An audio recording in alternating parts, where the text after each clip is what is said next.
परमेश्वर के दैनिक वचन। परमेश्वर के वचन असंख्य घरों में फैलेंगे, वे सब को ज्ञात हो जाएंगे और केवल इसी प्रकार से उसका कार्य संपूर्ण ब्रह्मांड में फैलेगा। जिसका अर्थ है कि यदि परमेश्वर के कार्य को संपूर्ण ब्रह्मांड में फैलाना है तो उसके वचनों को अवश्य फैलाना चाहिए। परमेश्वर की महिमा के दिन परमेश्वर के वचन अपनी सामर्थ्य और अधिकार प्रदर्शित करेंगे। यहां तक कि अति प्राचीन काल से लेकर आज तक का उसका हर एक वचन पूरा होगा और सच निकलेगा। इस प्रकार से पृथ्वी पर परमेश्वर की महिमा होगी। कहने का अर्थ है कि उसके वचन पृथ्वी पर नियंत्रण करेंगे। परमेश्वर के मुंह के वचनों से सभी दुष्ट लोगों को ताड़ित किया जाएगा और सभी धर्मी लोग उसके मुंह के वचनों से धन्य हो जाएंगे और उसके मुंह के वचनों द्वारा स्थापित और पूर्ण किए जाएंगे। ना ही वह कोई चिन्ह या चमत्कार दिखाएगा, सब कुछ उसके वचनों के द्वारा पूर्ण हो जाएगा और उसके वचन तथ्यों को उत्पन्न करेंगे। पृथ्वी पर हर कोई परमेश्वर के वचनों का उत्सव मनाएगा, चाहे वे वयस्क हों या बच्चे, पुरुष, स्त्री, वृद्ध या युवा हों। सभी लोग परमेश्वर के वचनों के नीचे झुक जाएंगे। परमेश्वर के वचन देह में प्रकट होंगे और पृथ्वी पर मनुष्यों को ज्वलंत और सजीव दिखाई देंगे। यही वचन देहधारी हुआ का अर्थ है। परमेश्वर पृथ्वी पर मुख्य रूप से वचन देहधारी हुआ के सत्य को पूर्ण करने आया है। कहने का अर्थ है कि वह आया है ताकि उसके वचन देह से निर्गत हो जाए। पुराने नियम में मूसा के समय के जैसे नहीं, जब परमेश्वर सीधे स्वर्ग से बातचीत करता था। इसके बाद उसका प्रत्येक वचन सहस्त्राब्दी राज्य के युग में पूर्ण होगा। वे मनुष्यों की आंखों के सामने दिखाई देने वाले तथ्य बन जाएंगे और लोग स्वयं की आंखों से बिना किसी भेद के उन्हें देखेंगे। यही परमेश्वर के देह धारण का सर्वोच्च अर्थ है। कहने का अर्थ है कि पवित्र आत्मा का कार्य देह के माध्यम से और वचनों के माध्यम से पूर्ण होता है।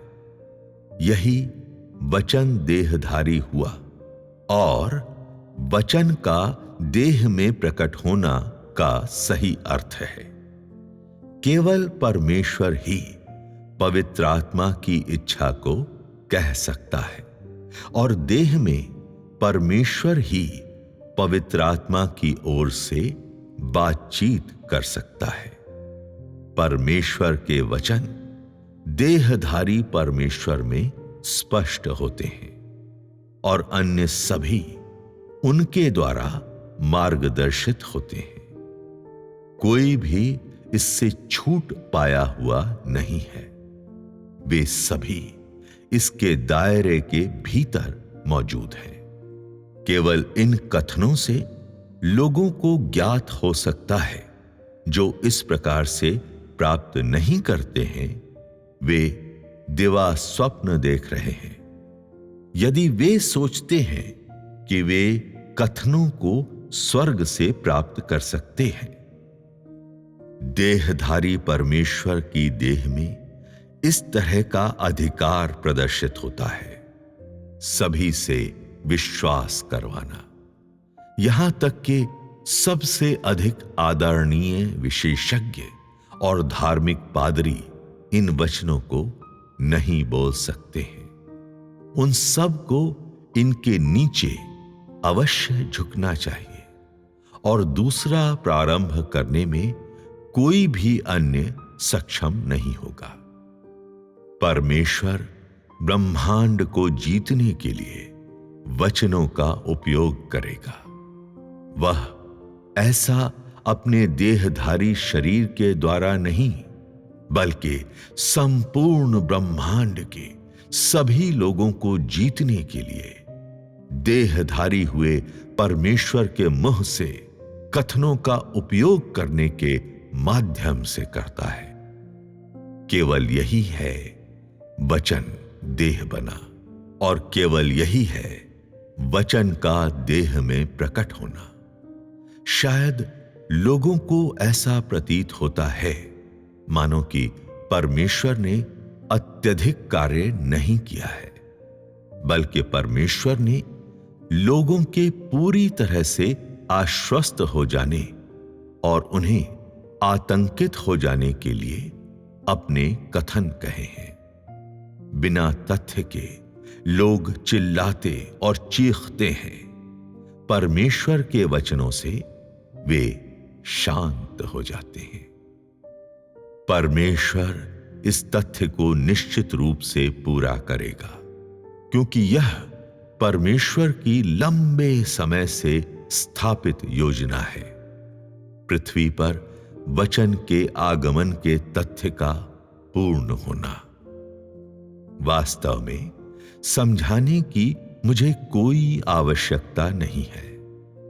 पृथ्वी पर सहस्त्राब्दी राज्य का आगमन ही पृथ्वी पर परमेश्वर के वचनों का आगमन है। नए यरूशलेम का स्वर्ग से अवरोहण मनुष्य के बीच में रहने, मनुष्य की प्रत्येक क्रिया और उसके अंतरतम विचारों में साथ देने के लिए परमेश्वर के वचन का आगमन है। यह भी एक सत्य है जिसे और सहस्त्राब्दी राज्य के अद्भुत दृश्य को परमेश्वर पूर्ण करेगा। यह परमेश्वर के द्वारा निर्धारित योजना है। उसके शब्द 1000 वर्षों तक पृथ्वी पर प्रकट होंगे और वे उसके सभी कर्मों को व्यक्त करेंगे और पृथ्वी पर उसके समस्त कार्य को पूर्ण करेंगे, जिसके बाद मानव जाति के इस चरण का अंत हो जाएगा।